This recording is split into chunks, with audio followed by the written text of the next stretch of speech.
Hey everybody, Kyle Sasser here, and it's everybody's favorite time of the month. That's right, market statistics time. And these statistics are covering Pinellas County for November 2020. So, right off the bat here, you might notice that my recording studio here is a little different from usual. The reason why is when Tropical Storm Eta came through, my house was actually flooded. I do live in Shore Acres, which is one of the lowest neighborhoods in the Tampa Bay area, and we did have some water inside the house, and that's getting taken care of. So I'm coming to you from a temporary studio. But definitely going to bring you the same statistics that you need so you can know what's going on in the real estate market. Now, these statistics, I do need to give you a little bit of explanation before diving into them. The main thing is that these statistics are based on year over year numbers. So we don't compare month to month. So we don't compare November to October. And the reason why is because during the course of a year, there is a natural ebb and flow to the real estate cycle. Up north, that cycle is very prevalent in the wintertime because most people don't want to go look at homes when there's 4 feet of snow on the ground. Down here in Florida, we really seem to follow more of there's a little bit of a dip in the wintertime, but we also follow the school year cycle. So whenever school ends and begins, you see kind of a little dip in real estate numbers. So these numbers are comparing November 2020 to November 2019. So keep that in mind. But without further ado, let's dive into the numbers. All right, so let's jump into these numbers here. So Pinellas County, November 2020 compared to November 2019. If you've been watching the videos, you know the overarching trend since the pandemic has started is that the number of homes for sale has basically been sliced in half. The amount of demand has held steady, maybe even risen a little bit. And we haven't had enough new listings coming on the market to offset that inventory. There's been a little tweak with that in the last month, but it's not enough to overcome the current trend. But something I'm definitely going to keep an eye out on. So let's jump into the numbers here. So the number of closed sales is actually up 14.6%. So even though there's less houses for sale, the number of homes sold climbed 14.6% to 1,086. And that kind of shows you how much demand there is in the area. Median sales price. So those of you might remember in math class, so average is when you add up some number of numbers and then divide it by the number of numbers. So let's say you have 5 numbers, you add those up and then divide it by 5, that's your average. Median sales price is a little different. So instead of an average where you divide by the number, the median is basically the middle point where you have the same number of prices above as the same number of prices below.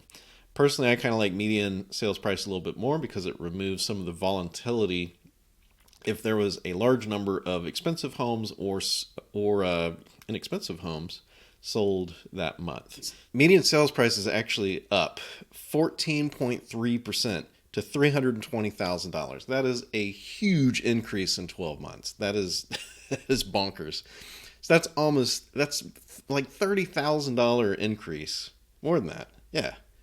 That's like $40,000 increase of the median sales price in 12 months. That is why stuff is so expensive nowadays. You do not see those price movements very often at all. Average sales price is up 20%, 20.8% to $417,397. That is crazy. Those are crazy numbers. Um, and so you're probably asking yourself, hey, as a realtor, aren't you excited about those prices? And the answer is, I mean, sure, it's nice having higher home prices. The problem is I'm running into a lot of people that just can't afford to purchase where they want in Pinellas County, and that doesn't make me happy. I never like telling people that sorry, but you're not going to be able to afford what you're looking for. Now, to give you a indication of how hot and in demand the market is currently, I'm going to give you the median time to contract numbers. Now, what this is the time from a house initially being listed for sale until it is under contract, until an offer is accepted. And that is down 62.5% to 9 days from 24 days. That is a huge decrease. So the thing to take from that is if you are in the market to buy, you need to be working with a real estate professional that knows the current market conditions, that is able to craft not necessarily the highest price offer, but the most appealing offer given your circumstances and your budget and all that. Because you're not going to have the opportunity for a lot of back and forth, because there's going to be a lot of interest on any property. There's probably going to be more than one offer, and most sellers are going to be impressed by some of the offers they're getting. So you're not going to have that normal back and forth. So it's important to be working with someone who is really up to date on current market conditions. The last few months, we've also been having a few more new listings coming online versus the previous month. Unfortunately, in November 2020, that basically held steady at 1,063 homes, which was only a change of negative 0.2, which I put in the natural, just fluctuations. The number of total active listings is down 40.7% to 1,570. Not sure how to put it much starker than that. It's basically almost half as many homes for sale this year compared to last year. I do like to break these numbers down a little bit into the price categories. The market for a $150,000 house is a bit different than a $1.5 million home. Just the timelines are different, the demand is different, and all that stuff. So one thing to know is there was no house under $50,000 sold in Pinellas County for the entire month of November. Zero. Those houses just do not exist anymore. I think in the last 5 months, I've seen one. I've seen one house that sold for under $50,000, and it was an absolute disaster. I think it was a fire. I think it was a firehouse. So the number of homes sold between $50,000 and $100,000 dropped 69.7% to 10. There's a total of 10, and $100,000 to $150,000 went down 61% to 19. So for the entire month of November, there was 29 homes sold under $150,000. That illustrates to you how much this market has moved. 4 years ago, you could buy, they were still relatively hard to come by, but there was 10 to 15 $50,000 homes selling a month. But nowadays, nothing. And this is not mobile homes. There are still mobile homes and condos available in that $50,000 price range, but so far as single family homes, there's zero under $50,000. $200,000 to $250,000 went down 9% to 161, and there's a split. So at that $250,000 mark, there was fewer houses sold below that, and more houses sold above that, substantially more. And the reason why is because of the increasing home prices. 14%. The median price has gone up 14% in 12 months. Remember, and the average price is up 20% versus last year. So all of these houses have basically slid up a bracket. So 250 to 300 is up 37.2% to 188. 300 to 400,000 is up 22.3%. 400 to 600 is up 52.4% to 192, etc., etc. The crazy one is $1 million or more. There was 129.2% more homes sold for a total of 55 compared to last year. So there was double the amount of $1 million homes sold in November 2020 versus November 2019. Median time to contract for these price ranges, as well as you can imagine, are down across the board, with the exception of, oddly, the 50 to 100,000 mark, which is up 28.6% to 18 days. But everything else everything else from 100,000 to 600,000 is down 30%, 70%, 60%. I'll give you some numbers here. So 150 to 200,000 is down 52.6% to 9 days. 300 to 400,000 is down 73.9% to 6 days. 400 to 600,000 is down 68.2% to 7 days. These are crazy short time frames, and you really have to be on the ball as a buyer to get a house that you're interested in. The number of new listings per the purchase price basically reflects the closed sales. So under $250,000, there's fewer. So again, 50,000 or below, zero. 150 to 200,000, there was 28.1% fewer homes for a total of 100. And then 200 to 250,000, there was 13.9% fewer, which comes in at 143. Above that, though, you have more listings. And again, that's because everything, all these houses have slid up a price bracket. So 300 to 400,000, there's 20.6% more homes at 246. 400 to 600 there's 15.8% more at 183. And 600 to a million, there's 18% more at 105. So honestly, kind of the typical house, I guess you could say, in Pinellas County is pretty much at that 300,000 and a touch above mark. Trust me, I wish I had influence over these prices because I would I would clean up. The only thing I can do is have knowledge of the current market conditions to help you put your best foot forward, whether you're selling or buying. Because honestly, there's a way to structure it both ways to maximize, what the value you're getting for your dollar, basically. And then lastly, the inventory by current list price is down across the board.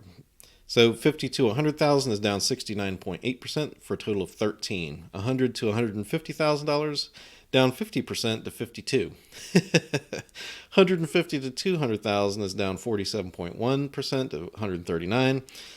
300 to 400,000 is down 32.6% to 283. So these are not large numbers. These are all of the single family homes actively for sale in Pinellas County. And these are, just crazy numbers. Crazy low. Now, last page is what I like to call the doom and gloom page. So this is foreclosures and short sales. Now, one thing to keep in mind with these numbers is we still have that moratorium on foreclosures and writ of possessions and evictions, as long as the circumstances are due to COVID. So these numbers are a little artificial, and there is an unknown number of foreclosures out there, but banks and lenders are electing not to put the foreclosures into the courts because there's no point, because they can't get a writ of possession, they can't evict somebody out of the house to sell it. So, what's the point? So at some point, that moratorium is going to lift. It was recently extended again, but at some point that number is going to lift, and we're going to see how many there are. But currently we don't know. I would guess that we probably at least 150 to 200. How long those are going to wait to go through the courts, who's to say? I mean, it takes time for a court case to go through. But at some point, we're going to see these numbers climb substantially. Now, if it's thousands of houses, that's probably going to impact the amount of inventory that we have. But honestly, even if it's like 100 houses, 200 houses, with the amount of pent-up demand that we have, I don't think it's going to have a sizable impact on the inventory and thus housing prices. Current market conditions, I don't see any way for declining home prices anytime soon. And by anytime soon, I mean within 9 months to a year. Unless something catastrophic happens, which is always a possibility. But number of foreclosures is down 88.9% to 3, and that's down from 27. And the number of short sales is down 58.3% to 5. So that's the numbers for Pinellas County. Now, I do want to give you an update on the number of new listings per day. So this is something I've been tracking since the pandemic started back in March. So what this is the daily number of new homes being put up for sale. And we have it for this year, which is here. And then we have last year, which is here. And then 2 years ago, which is here. And then I have calculations up here so I can see what the difference is between this year and last year. So throughout the pandemic, we have been hovering at about 30 to 40% fewer listings compared to last year. That trend has changed a little bit. So this is that glimmer of hope that I mentioned at the beginning of the video. And where I'm seeing it show up is in, well, honestly, all three of these numbers. So this is the total difference. So this is everything since the beginning of the pandemic. So we're only down 11% compared to last year for the entire year since March. So during that period since March, we have 29,370 homes this year. Last year we had 33,041, and the year before that we had 34,759. So it's usually you see it's been a shrinking inventory market for the last about 5 years or so, and we've been seeing shrinkages of about 5%. So the good news is we've had more houses come online, and we can see that here. So this line is for the last 7 days. I'm recording this the week of Christmas, so these numbers are impacted by the holiday quite a bit. I wouldn't give this a lot of credence, but for what it's worth, for the week of Christmas, we've listed 16.93% more houses compared to last year. And for the last 2 weeks, which I give a little bit more credence to, we're up 12.81%. So this is good news. So we're adding more houses than we were last year. Now, the demand is probably a bit higher than it was last year, but this is good news. We have more houses coming on the market. To me, if I'm reading the tea leaves here a little bit, I'm guessing that this is people who feel that the pandemic, for whatever reason, they feel more comfortable selling in current conditions, and so they have decided to put their house up for sale. I know me personally, I had 3 or 5 homes that I was getting ready to list in late March, early April, and those owners called me and were like, "Hey, we can't have people coming through our house with all this stuff going on." Completely understandable. But I think what these numbers are is people feeling a little bit more comfortable selling. So a little bit of a light at the end of the tunnel. Obviously, at 12%, it's going to take a while to offset that demand as well as the decreased inventory. Because remember, we're almost half as many. We only have half as many homes for sale. So with adding 12% a month or 12% every 2 weeks, it's going to take a little while to build back through that. But I'll continue to give updates on this. And this is something that I have to do manually. I have to go and pull these numbers manually. There's no real report from the MLS that will give me these numbers.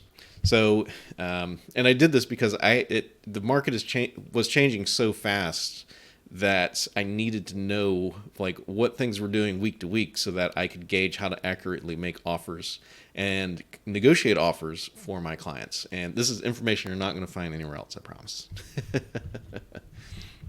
So thank you so much for tuning in to watch these market statistics video. I also do market statistics for the other counties. You can click below and view the website. There should be links to the other videos in the comments and the suggestions over below. Please, you know the deal. Hit that subscribe button so you're notified whenever one of these videos come out. Click on the website, sign up for the newsletter. I also send out other goodies, and I'm going to be doing a little bit of a giveaway as well as answering your questions. So be sure to tune in. Also available via podcasts and all sorts of various things. But if you have a question about real estate, please leave it below in the comments. I would be happy to answer whatever question you have. If it's neighborhood related, maybe it's a wacky question that you've always wondered about and never had the guts to ask, well, now's the time. Ask it. Ask it now. If you would like me to help you find your next great place in Tampa Bay, or if you would like help selling your own home in the area, I would be happy to help you out. You can reach me. My phone number is 727-300-2111, or you can email me, kyle@sassergroup.com, or you can just leave me a message below and I'll get in contact with you somehow, I promise. Anyway, thank you so much for tuning in, and I'll talk to you soon.